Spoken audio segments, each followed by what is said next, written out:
What if the forecast predicted high winds 10 times the speed of sound? An evening downpour of sulfuric acid rain.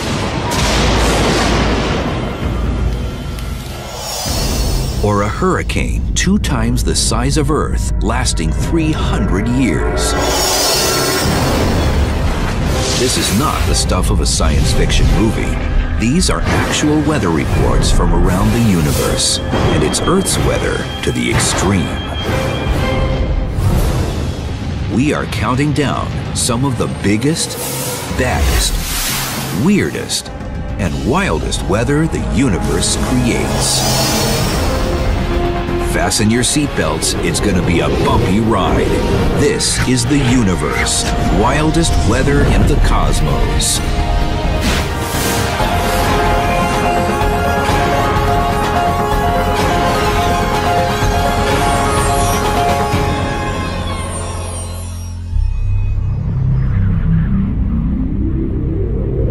Weather is the state of an atmosphere. We might think we've got it bad on the 3rd planet from the sun, with vicious thunderstorms, oppressive heat, and temperatures so low they're sometimes unbearable. But weather here is a walk in the park compared to weather elsewhere in the universe.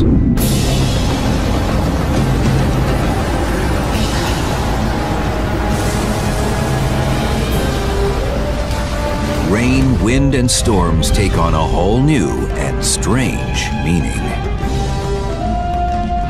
And while the mechanics that power these weather events are strangely similar to Earth's, the results are terrifying to contemplate.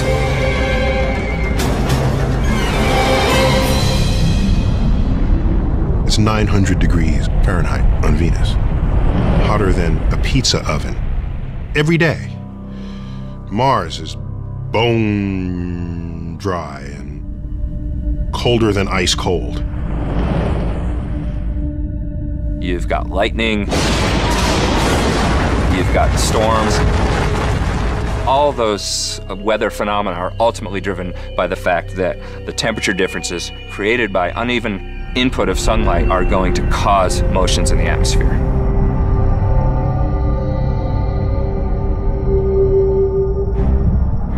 Perhaps the answers to Earth's ultimate fate lie in the great unknown of space. And we're counting down the most extreme weather the universe has to offer. You want to learn about which way our planet can turn climactically? Have a look at some neighboring planets within our own solar system. Scientists know all weather starts with one thing: heat. Heat is a catalyst that creates winds.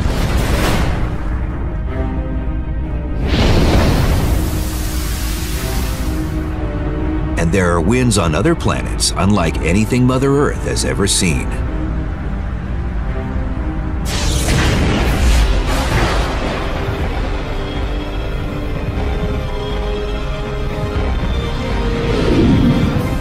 Jupiter is a monster planet. If you add up all the planets together, they would not total the gigantic planet called Jupiter. Jupiter is the planetary amusement park when it comes to windy conditions. Jet streams on Jupiter are pretty cool. Here on Earth, we roughly speaking have about 1 jet stream per hemisphere. Jupiter is different. Jupiter has about 30 jet streams. These are associated with the cloud bands. Jupiter's jet streams rip around the planet running in opposite directions. Defined by different colors and visible on its surface, these jet streams tear around Jupiter's astounding 1,000-mile thick atmosphere. Earth, in comparison, has only a few jet streams and an atmosphere only 100 miles thick. But why so many jet streams? And why winds at all on a planet that doesn't even get a quarter of the sunlight as Earth?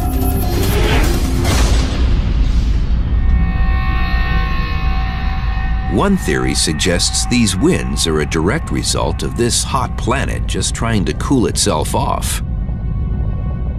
Jupiter's a huge planet, over 300 Earth masses, and it formed with a huge amount of heat. And it's so big that it's still trying to get rid of this heat of formation. This constant release of heat slowly rises into Jupiter's atmosphere and collides with cooler air. Like Earth and her need to balance hot and cold streams of air in high and low pressure systems, Jupiter also struggles for normalcy.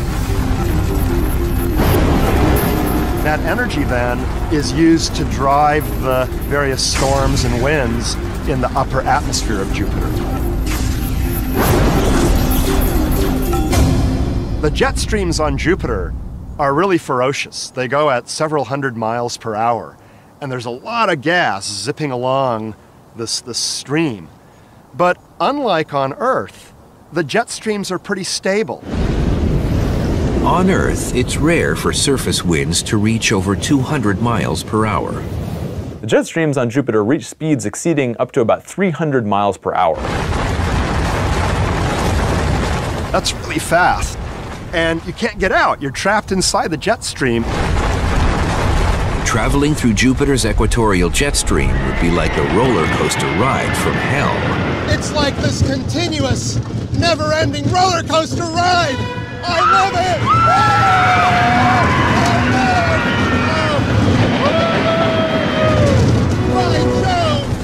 it! You would be pushed up and down by up to 100 miles. This is huge. It would lead to a much greater change in pressure than going from the Earth's surface up to the top of Mount Everest.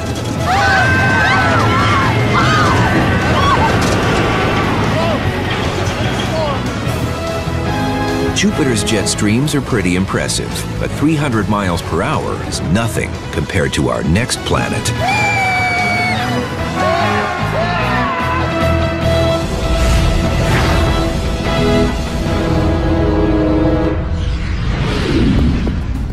At first glance, Neptune is the last place scientists expect to find wild weather, let alone vicious winds. Heat is not in abundance on this chilly planet. Neptune is frigid cold. Neptune only absorbs 0.1% of the sunlight that Earth does. Up until 1989, Neptune was considered, well, boring. Sitting far away from the Sun and having an orbit of 165 years, scientists didn't believe much was to be discovered on the blue planet. A visit from Voyager 2 changed all that.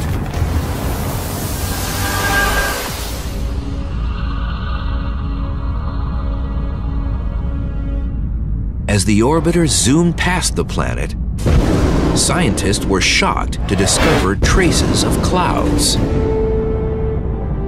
Most surprising, these clouds were traveling around Neptune at ferocious speeds. Something was carrying them, but wind so far away from the Sun? Neptune is the windiest planet in the solar system. Winds blow on the surface of Neptune over 1,000 miles per hour. Imagine that, breaking the sound barrier every time you simply look up and the winds blow past you. Scientists estimate winds reach up to 1,500 miles per hour, depending on weather conditions and storms that develop. A major unsolved puzzle in our solar system is the fact that the wind speeds on Neptune are actually much faster than those on Jupiter, despite the fact that Neptune receives only maybe 4% of the sunlight that Jupiter does.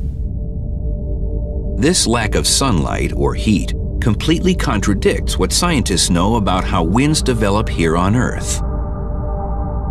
You might think that the stronger the sunlight, the stronger the winds would be. This is obviously not true when comparing Earth to Neptune, since Earth's winds are typically maybe 30 miles per hour, whereas those on Neptune reach 900 miles per hour.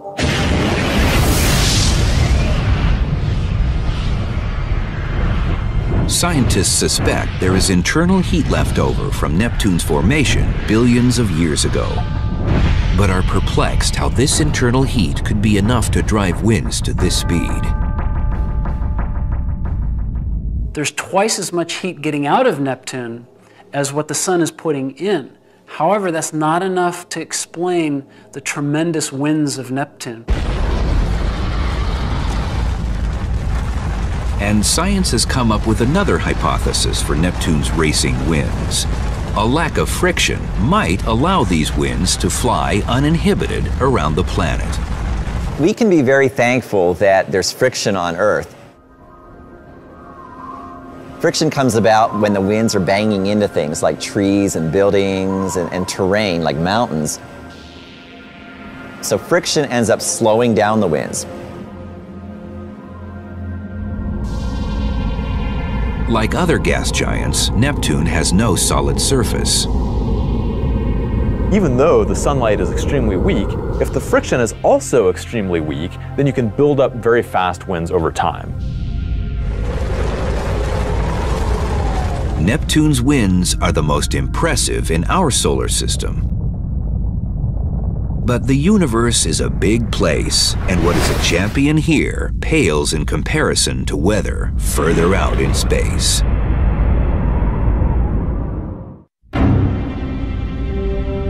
Perhaps the most exciting discovery in planetary science are the most amazing winds we could hope to never experience.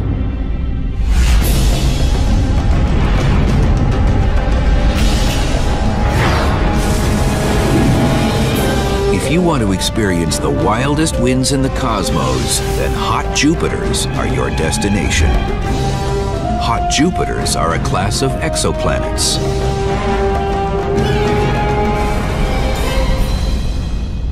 It's definitely not a place you want to be. It's much, much worse than Neptune. It's much hotter, the winds are much faster, so if you want a nice kind of calm place to set up shop, you'd probably be better off going with Neptune. These guys are definitely much, much worse. Hot Jupiters orbit tightly around their stars, far closer than Mercury to our own sun. And all that intense heat makes for some wild weather. For comparison, it gets about 20,000 times more light from its star than Jupiter does from the sun. The temperatures on these planets are enormous, at between 1,500 and 2,000 degrees Fahrenheit or more. Some hot Jupiters are tidally locked, a gravitational effect that leads them to show the same face to their star at all times. You've got one side of this planet that's being just blasted with light from the star all the time, and so you would expect that to be very, very hot. But at the same time, you've got this night side of the planet that never sees any light from the star. So, perhaps that night side is actually quite cold. Taking hot Jupiter's temperatures, scientists measured how much light is eclipsed from the planet as it passes in front of and behind its star during its orbit. So they actually glow relatively brightly at infrared wavelengths. So if you want to take the temperature of a planet, you want to look at these infrared wavelengths. You want to measure the heat they're giving off. But the temperature difference between the day side and night side was virtually the same. This was astounding considering the extreme situation. Something was transferring the heat from the day side to the night side, but what? Winds traveling at amazing speeds were the answer. And so our models tell us that the winds could be as fast as maybe 6,000 miles per hour. The 6,000 mile per hour winds inferred on some hot Jupiters is much faster than any winds that we know of in our solar system. How fast is 6,000 miles per hour? At that speed, you could travel from New York to Los Angeles in 20 minutes. You've got this incredibly hot day side, and so you've got all this hot gas sitting there on the day side, and sort of what it wants to do is to kind of go rushing around to the night side. Winds are created by hot air wanting to travel to the cold side of the planet. So it's a little bit like a windsurfer. If you come out here on a windy day and you put your sail up, you can really catch a good breeze and you can go flying across the harbor. It's the same thing with these planets. You have such incredibly strong winds that they can really just pick that gas up and whip it all the way around to the night side before it even cools off at all. It's hard to beat weather like that. 6,000 mile-an-hour winds is about as crazy as you can get with a planet. Scientists have learned to expect the unexpected when it comes to weather in space. Sometimes winds become storms, like tornadoes. And galactic tornadoes are unpredictable and behave in rather weird ways.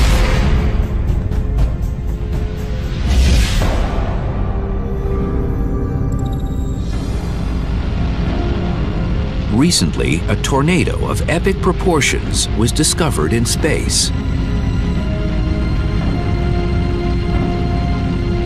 This space tornado is a Herbig-Haro object created by winds as the result of a forming star.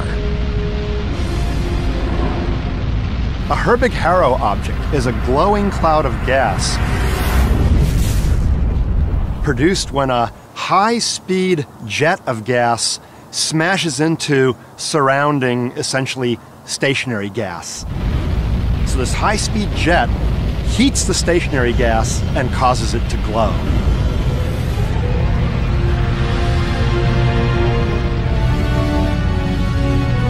This object would easily be #1 on the list of wildest tornadoes in the universe, except for one important fact. It's not actually a tornado.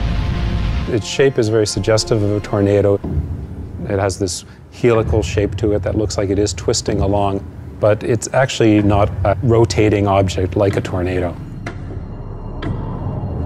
Unlike a tornado on Earth, where a vortex of wind creates a conical shape, this tornado is created by magnetic forces, creating a wake of cosmic dust and particles.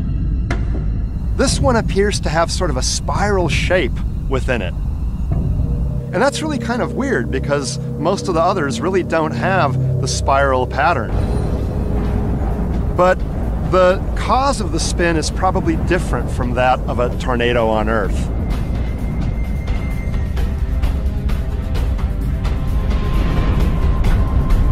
#2 on the galactic tornado list is much more like tornadoes we find at home, and it's a towering presence.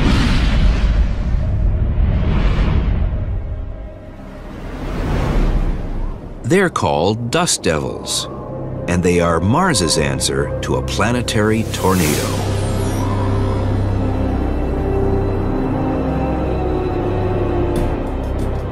Dust storms on Mars are pretty cool. There are thousands of local storms that occur every Mars year, meaning dust clouds that are opaque and maybe tens to hundreds of miles across and a few miles tall.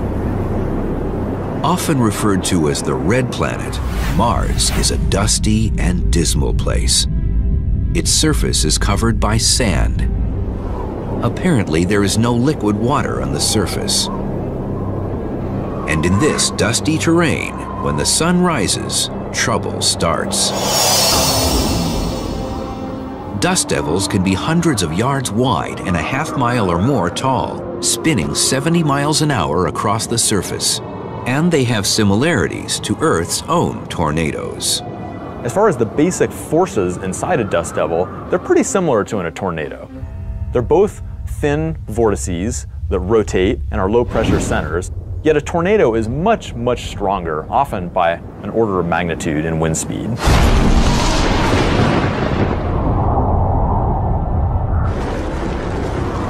The power of a tornado is undeniable.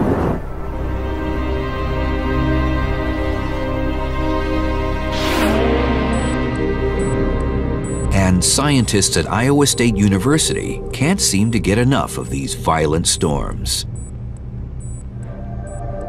Here, they have built the largest tornado simulator in the world to understand vortex formation.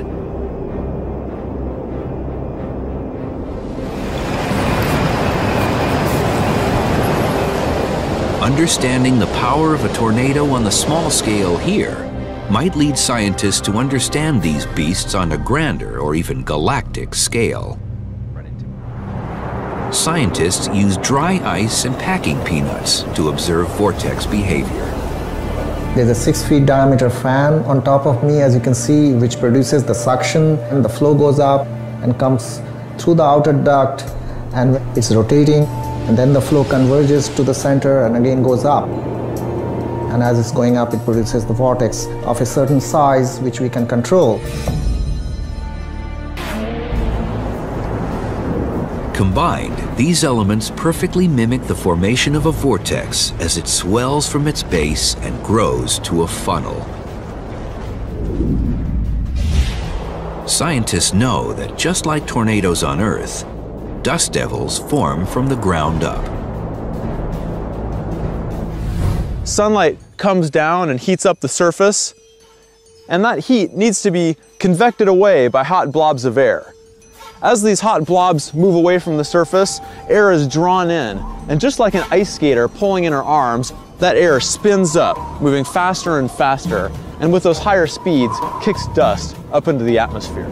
As this hot blob of air moves away from the surface, the dust devil will become taller and stronger, reaching altitudes of several hundred meters or more and widths of typically 100 meters, and will get stronger as dust continues to be ejected into its interior.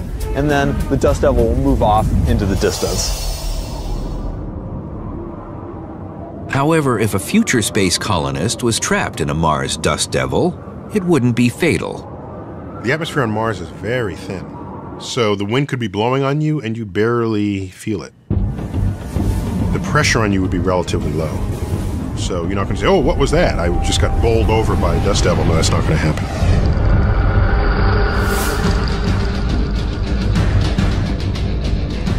The final galactic tornado event on the countdown is a true mystery, and it turns theories behind tornado formation upside down.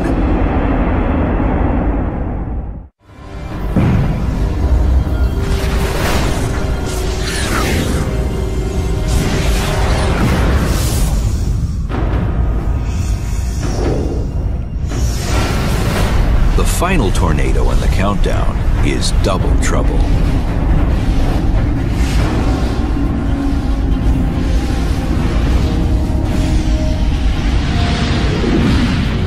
Venus, once viewed as a romantic planet, has some truly horrific weather conditions. Oppressive heat, the greenhouse effect gone amok. This is one planet that is constantly trying to cool itself off with no success.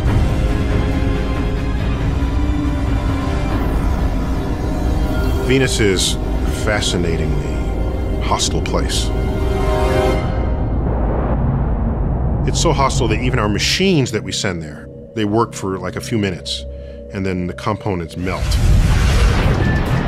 As a result of this constant heat, storms are always present on Venus, and this makes for one of the most interesting vortex events ever observed.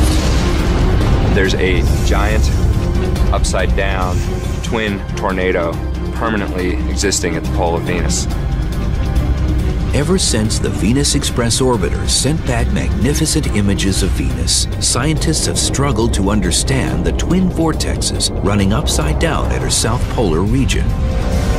In a sense, it's an upside-down tornado because the air is funneling from the top part of that spiral down towards the ground, whereas a typical tornado on Earth, you think of the air kind of rising up the funnel. And the strange thing is that it's a double vortex. That is, picture two giant tornadoes sort of rotating around each other, and you can see the two lobes, the two halves of it here.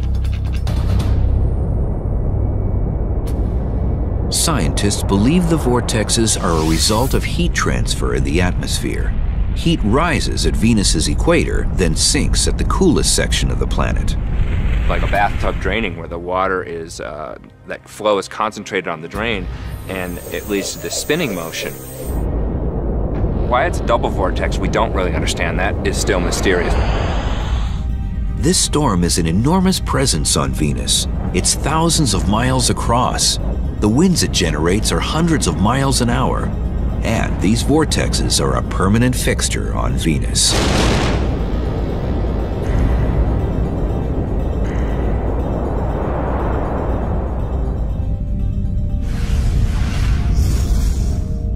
Weather takes many strange forms in space.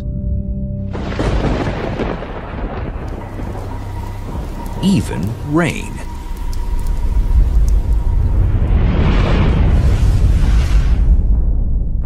But other planets have atmospheres made up of different chemicals. In turn, rain is formed from ingredients that would be lethal to humans. And these toxic rains are some of the worst you'll find anywhere in space.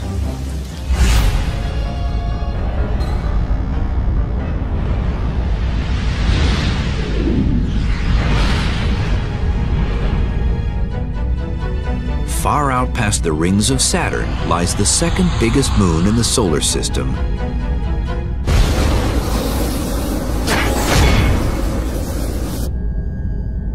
Titan.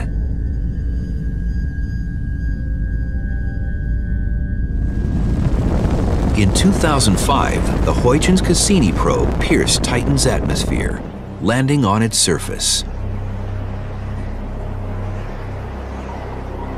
What it discovered was a place with features eerily similar to Earth's. Titan is the only planetary body in the solar system that has seas, like Earth. In fact, I regard Titan as a deranged version of Earth. Scientists were excited to discover mountains, washes, even lakes the size of Lake Superior. And the liquid that fills Titan's lakes and rivers isn't water. It's methane. I wouldn't want to go swimming in one of those lakes. They're liquid methane, which is extraordinarily cold. And that means when condensation occurs on this planet, it rains methane.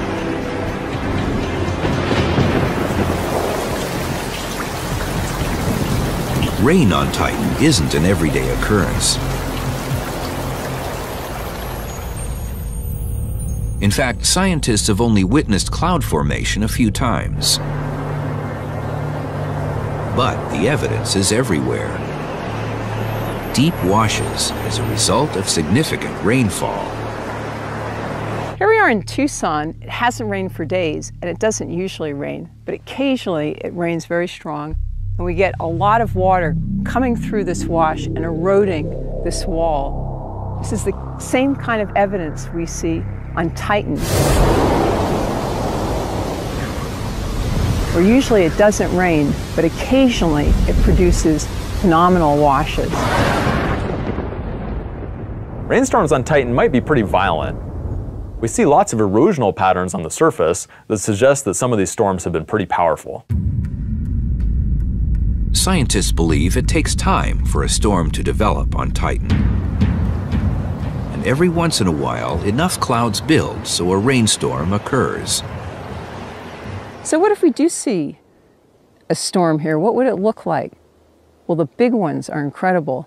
They would cover the sky from one end to the next.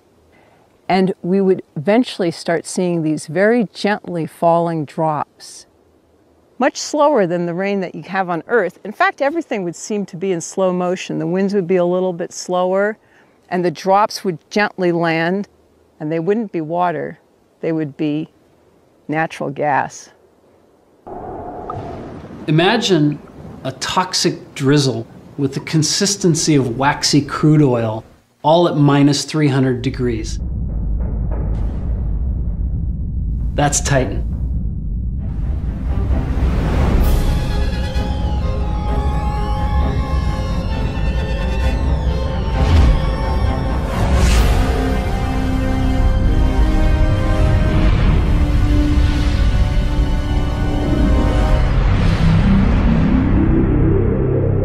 Venus, there's never an issue with getting enough heat from the sun. With carbon dioxide forever trapped in the atmosphere, it has a greenhouse effect gone wild. All that heat creates condensation and clouds, thick with sulfuric acid. Here's the irony. Venus is named for the goddess of beauty.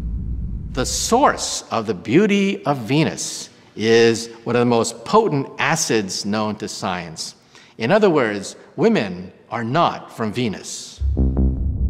There seem to be storms and convection patterns that move around. There are places within those clouds that are very turbulent.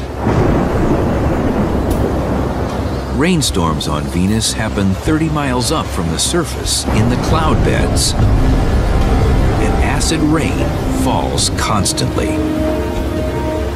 The thing about the acid rain on Venus is that it literally is battery acid. It's so strong, that acid, that it would eat through skin and do very nasty things. So whatever's left of your body would be burnt into a charred piece of powder by the sulfuric acid. But the final rain on the countdown is the most toxic, if not the most dangerous of all.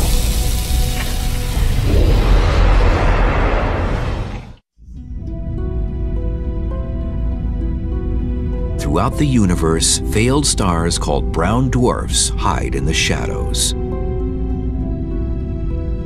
While they're more massive than our largest planet, Jupiter, they are so faint, telescopes have trouble detecting them.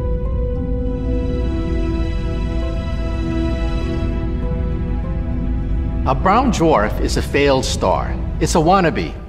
It's a ball of gas that never quite made it. You have to have a certain amount of gas before you get ignition and you get a beautiful star emerging.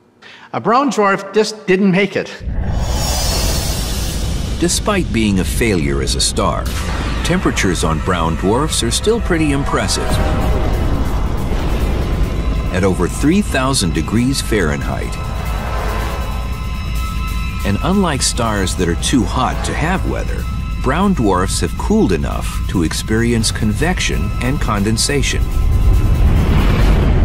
At these temperatures, rain takes on a whole new terrifying meaning.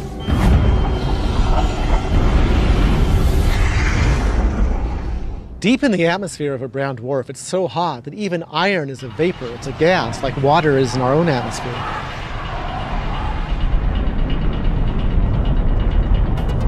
As iron vapors rise up, they cool, solidify, and turn to sand. And the iron would start to condense, and you'd have clouds, big puffy clouds, except the clouds would be sand, boiling hot, 1,500 degrees. Because in a brown dwarf, you have something the size of Jupiter, but you've packed in 30 or 40 or 50 times the mass of Jupiter. The gravity is very high. It could be as high as 300 times the gravity we have on Earth. And so things can fall a lot faster. The high moving velocity of the sandblaster makes it a pretty good analogy for sand in a brown dwarf. In the atmosphere of a brown dwarf, the gravity is 300 times what it is here on Earth. And these little sand grains in the clouds would be falling at 70, 80, 100 miles an hour. It'd be a lot like a sand coming out of a sandblaster. This sheet of stainless steel has been warped by the force of the sandblaster. You can imagine the iron rain in the atmosphere of a brown dwarf coming down at 100 miles an hour, what it might do to a sheet like this.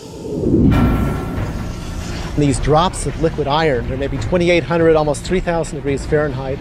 These drops can really start falling at high velocity, 50, 80, 100 miles an hour. So you can imagine your umbrella would be torn to shreds by this hail of molten iron. It'd be a real rainstorm from hell. This has got to be the worst weather in the universe.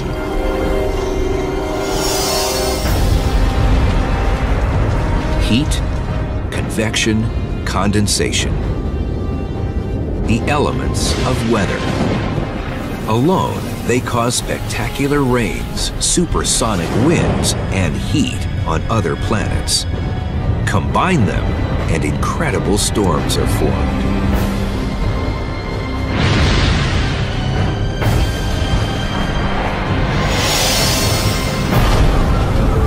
A storm needs a temperature difference.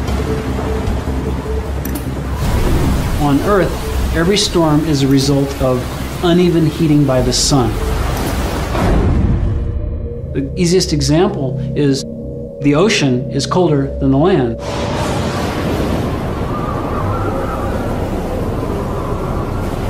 Hurricanes, cyclones, and vortexes are the great wonders of weather on Earth.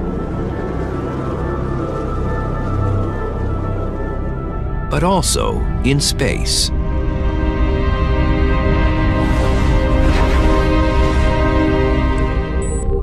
And unlike Earth, where storms last hours or perhaps a few days, some storms in space can last centuries. These hurricanes would make our hurricanes on Earth look like a summer breeze.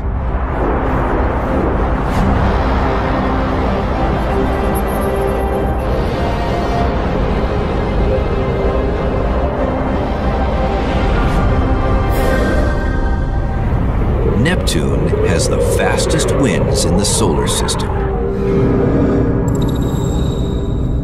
But it also has a great dark spot. A mysterious hurricane-like storm that appears and disappears with no warning. It flies around the planet counterclockwise. Discovered by Voyager 2, it's big, with black and blue features. It appears to be a fierce storm, about the size of Earth. Scientists don't know what causes it to form, or why it's black. It's a mystery, like another storm in our solar system.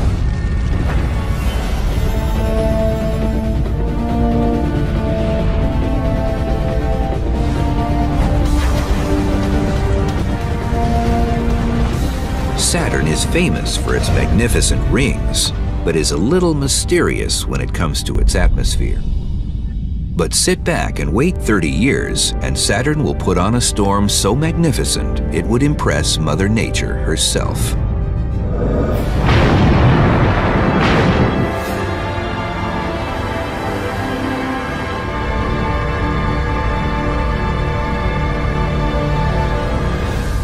It's called the Great White Spot, a gigantic storm that develops every 30 years on Saturn's surface, eventually covering the entire equator. This is truly a planetary scale phenomenon, and we think it's a monstrous, monstrous thunderstorm. Scientists have observed the storm developing at Saturn's equator, where it receives the most heat from the sun. Perhaps heat builds over time and finally bursts into a storm on a planet that has no surface or friction to slow it down. In other words, it's sort of like a vicious circle where once you get the ball rolling, it just rolls down the hill and, the storm goes global. Months later, the storm runs out of energy, only to lie dormant for another 30 years. What the cause or timescale means, scientists truly don't know. But Saturn's Great White Spot is not as powerful or everlasting as our biggest storm in the solar system.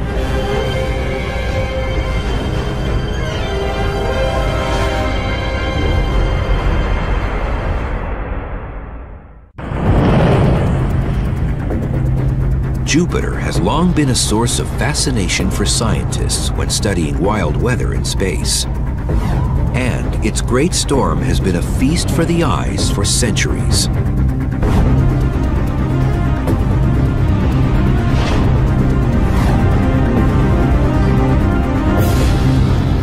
Jupiter is the giant of our solar system, dwarfing all other planets.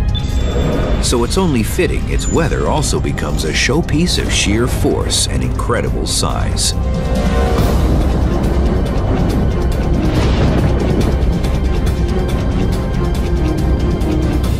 In 1664, the astronomer Robert Hooke noticed something strange about Jupiter. There was a pimple there, which we now call the Great Red Spot. It's been stable. Think of it. A planetary storm, several times the size of the Earth, stable since 1664. This is one of the amazing features of our solar system. The Great Red Spot was named that long before we knew what it was, because you can see it from a telescope on Earth. And so for hundreds of years, people have known about this Great Red Spot. The Great Red Spot is the most impressive storm of our solar system. And it's been churning for at least 300 years.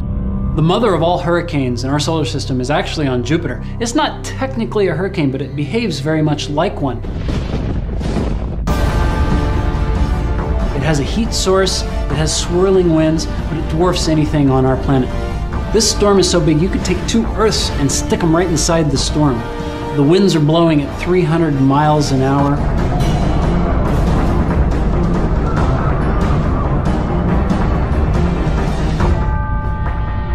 Both hurricanes and the Great Red Spot are giant vortices. In the case of hurricanes, they're a low-pressure center. The Great Red Spot is a high-pressure center. In both cases, there are high-speed winds circling the vortex.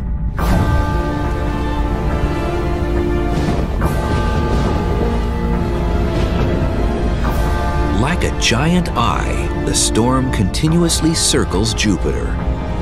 Wind speeds reach 400 miles per hour, and the giant red spot never seems to dwindle in strength. Powered by the internal heat of Jupiter, it also eats anything in its path. If you're a small vortex and you're in the path of the Great Red Spot, look out. You're going to be gobbled up like a little fish. Scientists believe the lack of friction or surface on Jupiter might allow this storm to churn uninterrupted for centuries more.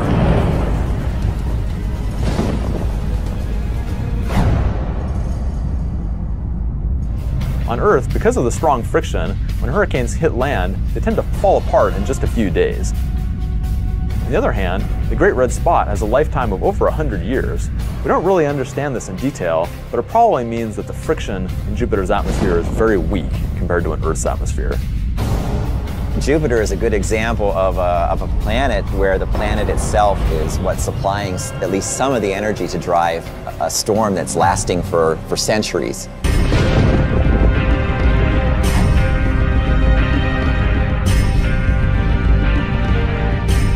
Weather, the state of an atmosphere. Throughout the universe, familiar weather events on Earth are played out in fantastic ways on other planets. But why study weather on other planets at all? If you only ever study Earth for examples to understand Earth, you may be missing a much broader context in which the phenomena that you're trying to describe is embedded. So for example, we look at Earth and we talk about a greenhouse effect. You want to learn about it, go check it out. Look at Venus. The urge is to believe that all your solutions to your problems on Earth can be found by only looking at Earth. That is short-sighted, bordering on delusional. When we study familiar processes in unfamiliar settings, it really tests whether or not we understand what's happening. In terms of the possibility of life on other planets, the understanding the weather patterns is absolutely key. We're one planet of many. The sun is one star of many. We're in an undistinguished part of the galaxy. There's much to be learned by exploring what others say.